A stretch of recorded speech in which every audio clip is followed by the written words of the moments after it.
this is Nicole, and welcome to a new episode of Nicole T. ToReLi. Today I'm going to be bringing you guys a ToReLi top 10 based on something I think I know a little bit about if you take into account the giant collection behind me. That's right guys, today's top 10 is my top 10 most favorite manga. Now looking at just this collection behind me, which is only a tiny fraction of what I actually have, you'd think it'd be kind of difficult to pick only 10 of my favorite. But I managed to go through my stacks and figure out what my top 10 most favorite are based on things like story, art style, and just overall how I enjoyed it while reading it. So please everyone sit back and enjoy my top 10 most favorite manga. Coming in at number 10 on my list is the awesome manga My Girlfriend's a Geek. My Girlfriend's a Geek is a manga consisting of 21 chapters, which is 5 volumes in total. The series is completed and was published between 2007 and 2011 by Yen Press. The story is by Pentabu and the art is by Rize Shinba. Based on the incredibly popular blog by Pentabu, My Girlfriend's a Geek tells the story of Taiga Muto, a broke college student who's looking for a cool job and a hot older girlfriend. When he spots a help wanted sign outside a store and a hot girl standing inside, he immediately applies for the job. After a couple of bumps along the way, Taiga finally gets the courage up to ask Yuiko, the hot girl that he saw before, out on a date. She agrees to go out on the date with him and later on tells him that she's a fujoshi and wonders if he's okay with that. Taiga, who's incredibly excited about the idea of dating a girl who's hot and older than him, agrees and says he's perfectly fine with it without truly understanding exactly what he's getting himself into. Shenanigans, late-night yaoi doujinshi talks, and forced cosplay ensue, but through it all, Taiga learns to love Yuiko for who she is, even if he barely understands half of what she's talking about. The reason I love this manga so much is because I relate to it on a very deep level. Every boyfriend I've ever had has never really been that into anime, at least not as much as I am. So most of the time when I start talking about it, I feel like I'm more or less talking to a wall. They try to take interest, but at the same time they have no idea what I'm talking about. So reading this and seeing it from the point of view of someone in that situation was hilarious. And I couldn't help but feel like me and Yuiko kind of connected on a very deep level based on this idea of dating someone who doesn't really know anything about what you're into, but is willing to be there for you anyways. And that was something I really liked, was the idea of even though she was crazy a lot of the time and really forced what she loved on him, he never gave up on her and never said, you know what, I'm done, this is over. He kept up with it, and I really appreciated that about it. So that's why this manga is coming in at number 10. Coming in at number 9 is the manga Stepping on Roses. Stepping on Roses is a 57-chapter, 9-volume manga that came out between 2007 and 2012. It was published by Shoujo Beat, and the story and art are by Rinko Ueda. Set in the 1800s in Japan, Sumi Kitamura is a girl who's down on her luck.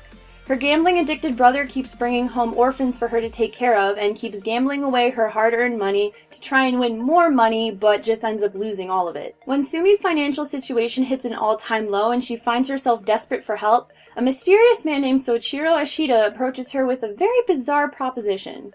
If she agrees to marry him, Soichiro is offering to give Sumi all of the money she needs to help keep the orphans happy. Sumi, under great protest, agrees to this because she knows in the end it's really going to help the children. Sumi agrees in order to save the children, but can she really fool high society into thinking that she is indeed a proper young lady? And is she really willing to let her old life go for the sake of money and the sham of a marriage? Now, when I first started reading Stepping on Roses, I wasn't expecting it to be as good as it ended up being. The only reason I even read it in the first place was because while I was shopping at my local manga store, I happened to see it sitting on the shelf and thought that the art was absolutely beautiful. So that's honestly why I picked it up, because it looked really pretty. And then reading it, I ended up discovering that it was one of the best manga I had read in a really long time. Every single volume ended in a cliffhanger that had me wanting to read the next volume, which is something that's really important for a series, because if you finish a volume and don't really care if you get to the next one, then it's really not that great of a series. You want a series to grab your attention and keep you interested. And that's exactly what Stepping on Roses did. Every single time a volume ended, I wanted the next one to be out so I could read it, because something crazy would happen. Something would happen to Sumi and I needed to know if she was okay. Something would happen with Soichiro and I needed to make sure he was okay. And even though he was an absolute dick in the beginning, he ended up becoming this really sweet and misunderstood guy who just wanted someone to care about him. And that was really interesting to see too, because even though Sumi was forced into this marriage, she ended up actually falling for Soichiro and thinking, you know what, maybe this could actually work. And that was something that was really interesting to see too, because you rarely see a story with a forced marriage where it turns out good. So that was really nice. Plus it reminded me of Daenerys and Khal Drogo from Game of Thrones, so that made me really happy. But either way, it's a great series. You should definitely check it out. If you're not a big fan of shoujo, you might not enjoy it too much, but if you are, definitely give it a look because it's a great series. Coming in at number 8 is Tegami Bachi. Tegami Bachi is a 100-chapter, 20-volume manga with story and art by Hiroyuki Asada. The manga was published between 2006 and 2011 by Shonen Jump. Tegami Bachi, or letter bees, are couriers who carry special packages and letters throughout the land of perpetual dusk Amberground. Like Seeing is a boy who was born on the day of the flicker, which was an event that occurred 12 years ago when the man-made sun went out for unexplainable reasons. The story follows Leg's determination to become a letter bee and to follow in the path of his idol Ghost Suede, who mysteriously went missing. Tegami Bachi was another series where initially I wasn't sure what I was getting into, and I only really picked it up because I thought the art looked fantastic. And oh my goodness, am I happy I did. It is a fantastic series. I haven't quite gotten to the end yet since I'm waiting for all of the books to be published in North America, but so far what I've read has been incredibly interesting. All of the characters in Amberground are really cool, and they all have their own little backstory that you sort of get introduced to throughout the series, but it never becomes overwhelming with who they all are. Each of them has their own special weapons, and they have these creatures that they call dingoes that are there to help them on their deliveries, and they fight against these really cool insectoid type creatures that are there to steal people's hearts. And overall, it's just a really cool and interesting series, and it's honestly kind of hard to explain why I like it so much, just that I really enjoy reading it. So I would definitely give it a chance and see what you think, because it is definitely a really cool manga to read. Coming in at number 7, Youre in April. Youre in April is a 44-chapter, 11-volume manga that was published between 2011 and 2015 by Kodansha Comics, with story and art by Naoshi Arakawa. As a child, Arima Kosei dominated piano competitions and was hailed as a musical prodigy. After a sudden tragedy, Arima realizes that he's unable to hear himself play music and quits playing piano for good. A couple years later, Arima still has never touched a piano and has trouble finding joy in his life. One day, he meets an energetic girl named Kaori, a very talented violinist who vows to make him play the piano once again and changes his life forever. Anyone who watched my top 10 most favorite anime knows that Youre in April is on there too, so are you really surprised to see it on my top 10 manga? I love this manga. It's fantastic, and honestly the only reason why it ranks so low in my top 10 most favorite manga compared to what it ranked on my top 10 most favorite anime is because the anime brought what was an amazing manga to life and really made me connect with the characters on a much deeper level. Not only that, but reading a manga that's based around music is difficult unless you actually know what the songs sound like. And when the characters bring the songs to life in the anime, it really changes the way you listen to them rather than when you're trying to imagine what it sounds like on paper. Anyway, as I've said 100 times before, it is a fantastic series, and I definitely recommend picking up the manga and giving it a read before you watch the anime. Because even though you'll know exactly what's going to happen, reading the manga and then watching the anime will completely change the way you view it. I did it the other way around, where I watched the anime first and then read the manga, and the anime is definitely better just because of the musical aspect of it, but it is still a fantastic manga and you should definitely check it out. Coming in at number 6 is Fairy Tail. Fairy Tail is an ongoing series that currently has 468 chapters and 38 volumes. The story was first published in 2006 by Kodansha Comics, with story and art by Hiro Mishima. Lucy is a celestial wizard with one dream, to join the super popular wizard guild Fairy Tail. During her travels, she runs into a weird boy named Natsu and his talking cat Happy. After Natsu and Happy save Lucy from the clutches of an evil wizard named Bora, Natsu reveals that he is actually a member of Fairy Tail and is currently looking for his foster father, a dragon named Igmeal, who taught him how to use a very special magic called Dragon Slayer magic. Natsu offers to help Lucy get into Fairy Tail, and with her, Natsu, Urza, and Grey, they hope to become the strongest team in Fairy Tail, going on missions that are offered at the Fairy Tail Guild. Now, Fairy Tail was a series where I watched the anime before I actually read the manga. I knew the anime had come out and I was interested in it because it seemed really interesting, but at the same time I was worried it was going to be another one of those long shonen series like Bleach and Naruto that starts off pretty good and then slowly gets worse as you go along because you really just want it to end.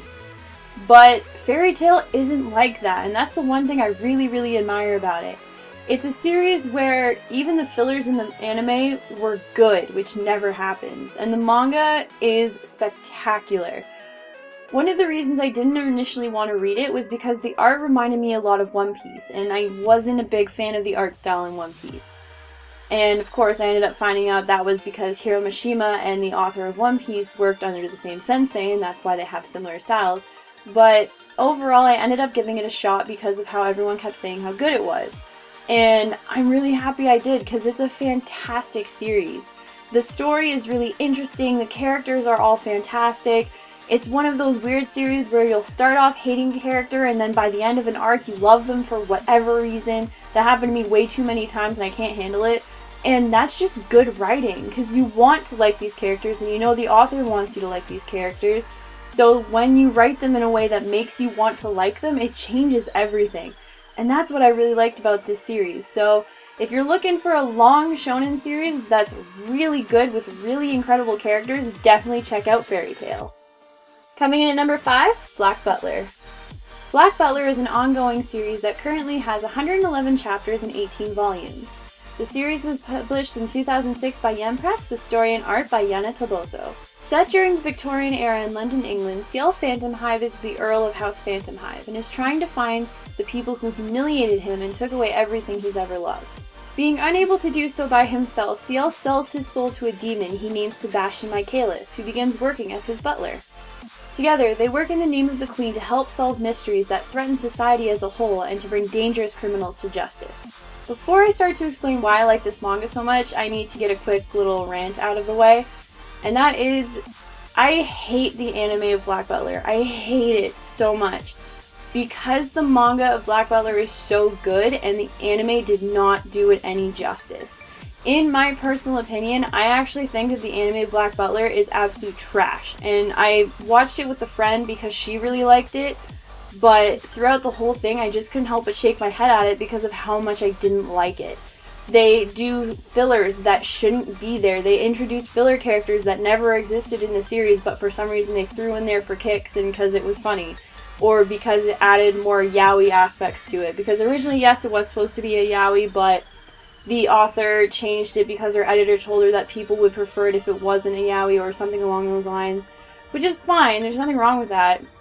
But the anime just really sucks compared to the manga, and one of the major reasons why I didn't like the anime so much, besides the fact that I hated the filler and I hated the fact that they cut out a lot of really important arcs in the series that I really, really enjoyed, was because the art in the anime does not do the art in the manga justice. The art in the manga is absolutely gorgeous, and it didn't come across well in the anime series. I don't know if that's just because of the way they animated it, or if it was because of budget or whatever, but really read the manga to get the full effect of what Yana Toboso was trying to give us, because the art is beautiful.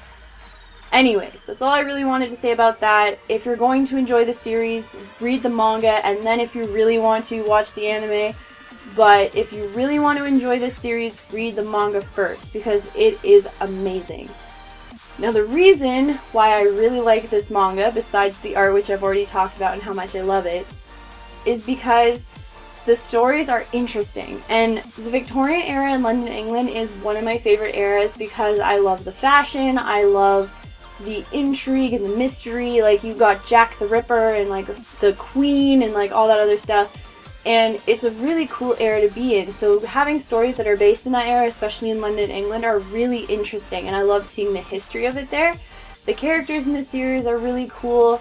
You get a bunch of really interesting character arcs, and you end up learning more about the characters as the series goes on. Like, for example, Elizabeth is one of my least favorite characters, or at least she was one of my least favorite characters at the beginning of the series because she didn't do anything. She was the usual little girl who's just there to make things cute and pretty, and she's getting married to Ciel, and she's adorable, and she loves him, and you're like, okay, whatever, I don't care. But then something happens, and she ended up becoming my favorite character because of it, because there are no characters in Black Butler that are boring, which is really cool. Because usually you find a character and you're like, I don't really care about your existence, but in Black Butler you want to care about everyone because there's something about them that makes you want to like them. And that's what I really like about the manga. You never get bored reading about these characters. Even as a new character is introduced, you find something to like about them.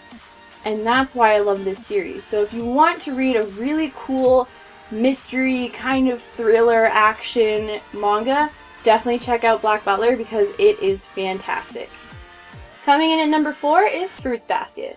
Fruits Basket is a 136 chapter, 23 volume manga that published between 1998 and 2006 by Tokyo Pop with story and art by Natsuki Takaya.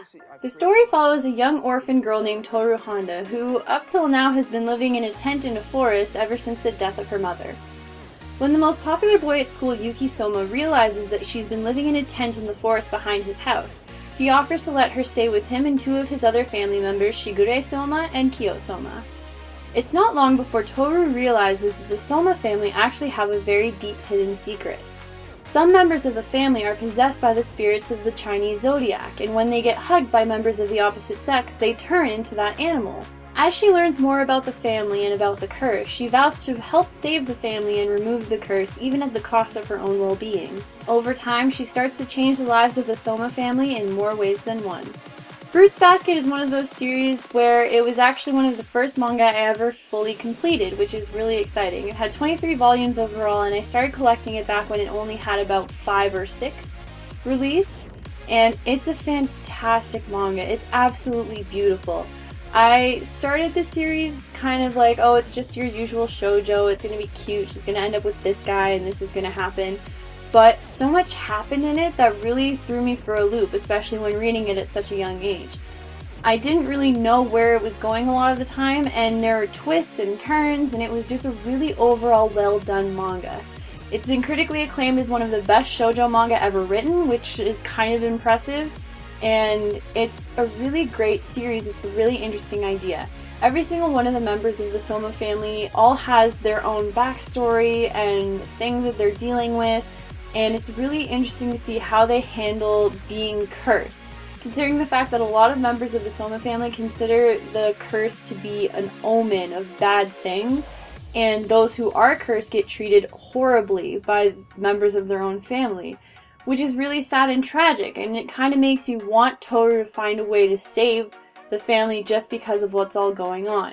You meet her friends who are both really cool, and you find out more about her and her parents' past and what ended up leading to the way she is now. And it's just a really beautiful manga to read, especially because it ends so perfectly and in every way I wanted it to end, and I really appreciated that about the series. Because at first I thought one thing was going to happen, I'm really trying hard not to spoil it, but then it changed as the series went on, and I really liked that about it because it kind of made it less predictable, which is something that a lot of shoujo manga suffer from, is predictability.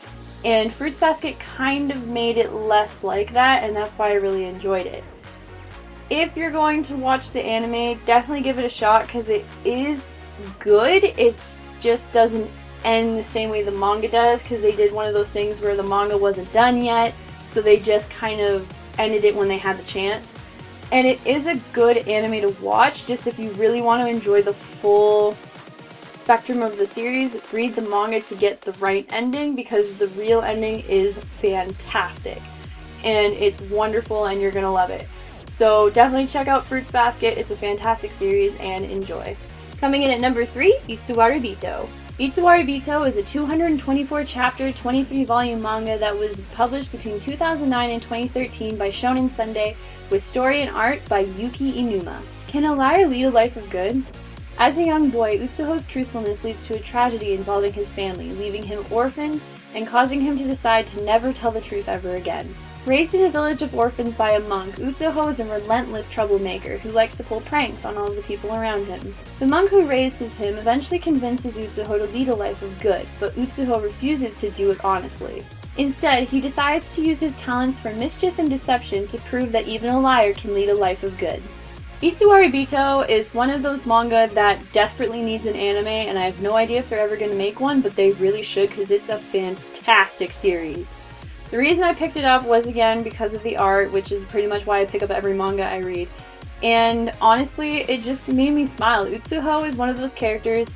He reminds me of what would happen if Gin Ichimaru from Bleach and Kakashi Hatake from Naruto had a child. and that child was kind of a dick, but in the most awesome way possible, because he's funny and he's interesting and he wants to do good, but he wants to do it in the most awkward way possible, because he really does honestly want to prove that you can lead a good life and be a liar. Being a liar is not a bad thing. It doesn't have to be a bad thing. Yes, people can lie and be mean about it, but you can also lie and be good at the same time. Which is such a weird concept, but the way that the story is written, it comes across as being kind of the most awesome thing ever. And I really like that about the series. It's really interesting, and like the way that he pulls off these lies and these ideas changes with every new arc, and it brings something new to the table, which is really, really cool. And overall, it's just a really, really well written story with really interesting characters that kind of bring their own thing to the table. He eventually meets a girl who's also an Owari Bito. She's not nearly as good at it as he is, but she tries, and that's what's important. And he meets another guy who's actually training to become a doctor, which is really interesting because you never really see that. You want there to be doctors, but they're never there, and if they are, they're side characters, not main characters. And he meets this adorable little tanuki named Pochi, who's super cute, and I love it, and I want like a stuffed animal of Pochi because he's so cute. And overall, it's just a really good series that's also surprisingly gory. That was something I wasn't expecting, because when I picked it up, I was like, oh, it's a cute story about this kid who lies, and it's set in sort of like a medieval kind of Meiji feudal era Japan, and you're sort of like, okay, like, sure, there's gonna be like a little blood or whatever, it's not gonna be that big of a deal. No, I was wrong. There is a lot of gore that I really was not thinking was gonna be there, and that was something that kind of shocked me, and then only made me more interested in the series. I was even telling one of my friends about it and showed them a quick screenshot of one of the panels of just blood everywhere, dead people, horrible everything, and they were like, there's no way that's actually in this manga, and I was like, oh, you'd be surprised. But that's also something that's really cool. So if you're really interested in manga that's about action, and it's got an interesting story, and like it's got an interesting way of solving problems throughout the story, and it's got gore thrown in there for fun, not too much where it's overwhelming, but just enough that you're like, yeah, I'm totally into this, definitely read Owari Bito. It's really, really good, and you're definitely going to like it. Coming in at number 2, Reiuni Kenshin. Reiuni Kenshin was a 259-chapter, 28-volume manga that was published between 1994 and 1999 by Shonen Jump, with story and art by Nobuhiro Watsuki. During the Japanese era known as the Bakumatsu, there arose a warrior who was well known for his skill and the amount of people felled by his blade.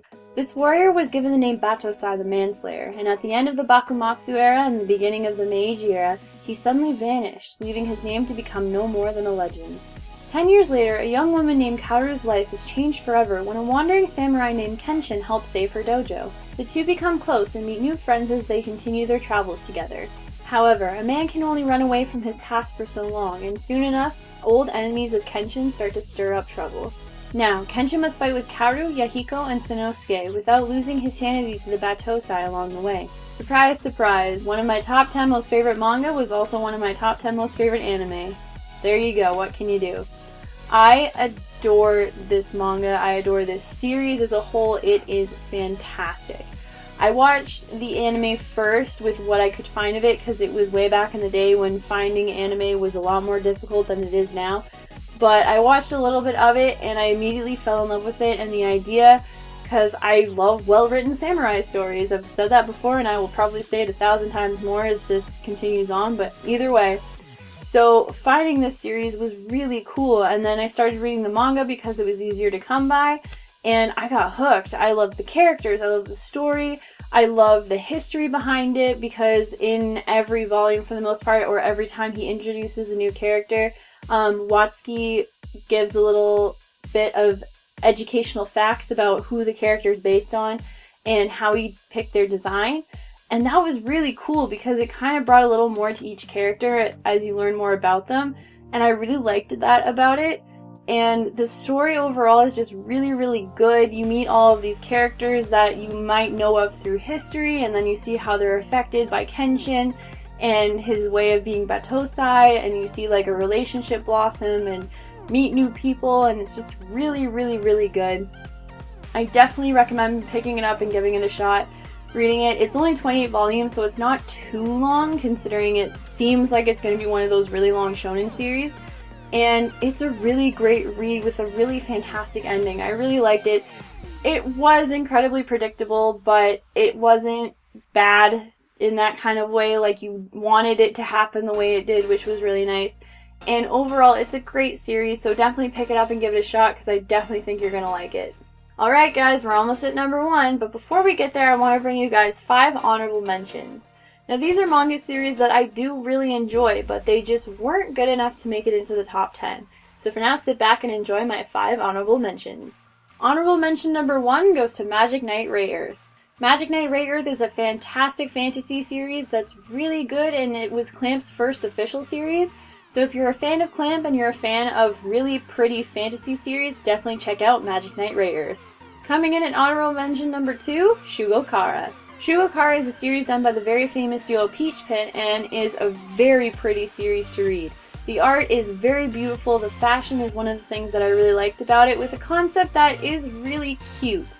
It's not an overly action-packed series, and it's more of a cutesy, sit back and enjoy yourself kind of read. But it's definitely fun to read. The anime is really good too, so definitely check it out if you're interested. Coming in at honorable mention number 3, Voiceover Seiyuu Academy. Voiceover Seiyuu Academy is a series that I really honestly just read because it was about voice acting, and that's something I'm interested in. So I wanted to read it and see what it was like. It's by the same author that did Special A, so if you like that series, you're definitely going to like this series. In my opinion, Voiceover Seiyuu Academy is better than Special A, and that really surprised me. The art has improved greatly, the story is way better than Special A's story. It's a fantastic read, so if you're interested in voice acting and you're a fan of Special A, definitely check out Voiceover Seiyuu Academy. Coming in at honorable mention number 4, High School Debut. If you're looking for a slice-of-life shoujo series with a female character that's actually relatable, definitely check out High School Debut. I loved this series. It was fantastically written.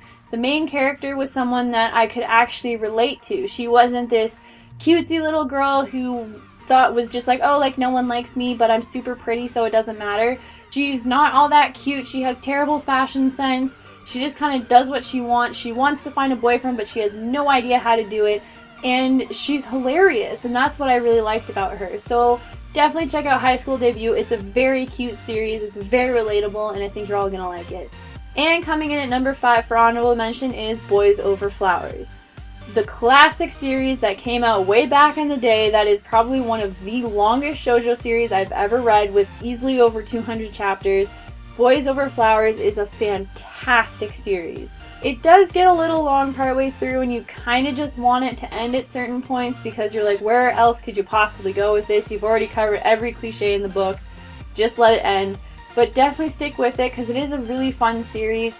The art is a little older, so if you're not a big fan of the older styles, you might not enjoy reading it too much, but definitely try it out because it's fantastic. The anime is great.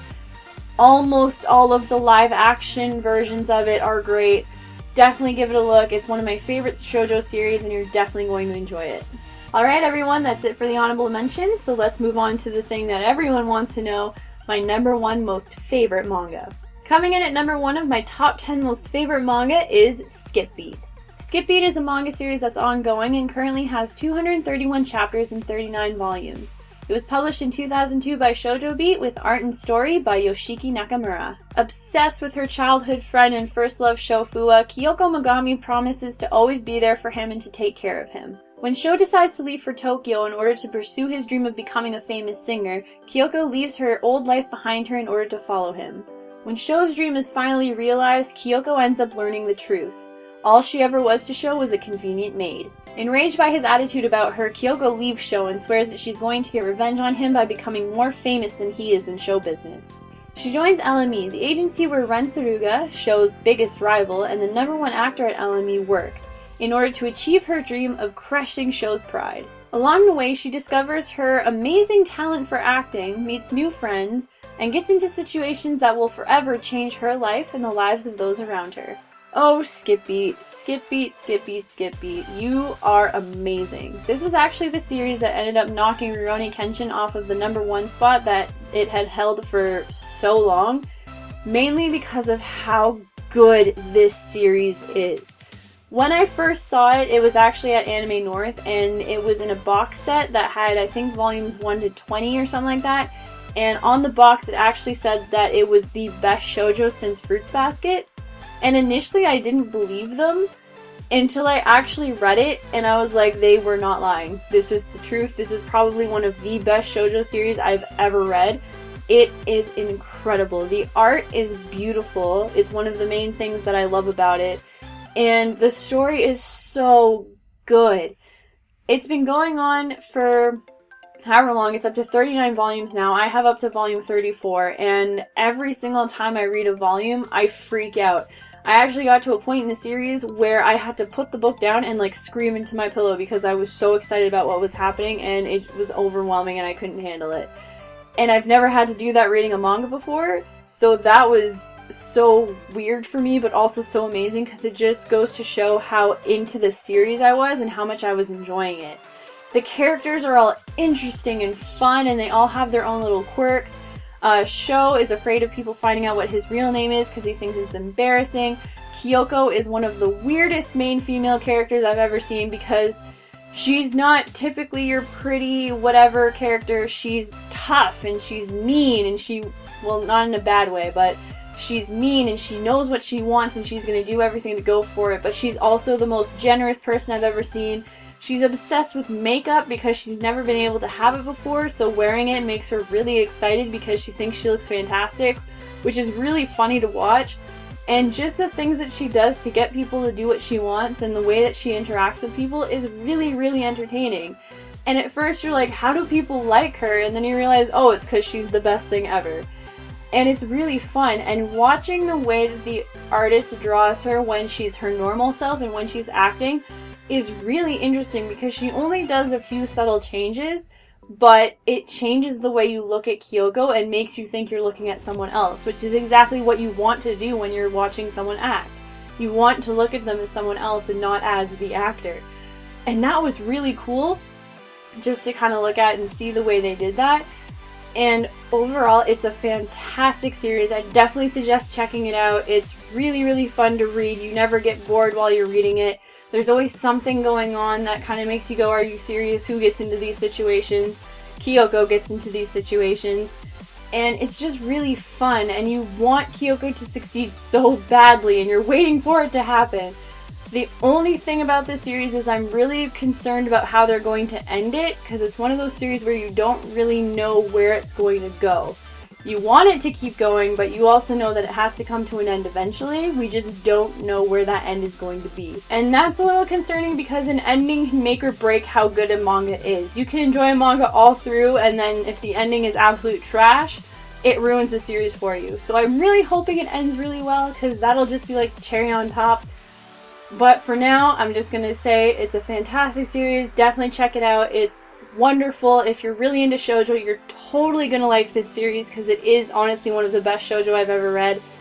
And definitely give it a chance if you want to, because it's just really, really good, and I think you're definitely going to like it. Alright guys, that's it. Thank you for joining me for my top 10 most favorite manga. Didn't see anything that you like on this list? That's okay. Totally cool with me. If you'd like, please put your top 10 most favorite manga in the comment section below, and I will definitely check it out because you might just give me something that I might like to read later on. Also, be sure to check out my Facebook and Twitter, where I'll be giving you guys updates on everything that's going on in and around my life as it happens. And if you like what you see, please be sure to check out my Patreon page where you can support me so that I can continue to bring you guys the best possible quality videos that I can. For now, I'm Nicole. Thank you all for joining me for this ToReLi Top 10. And I will see all of you in the future. Bye!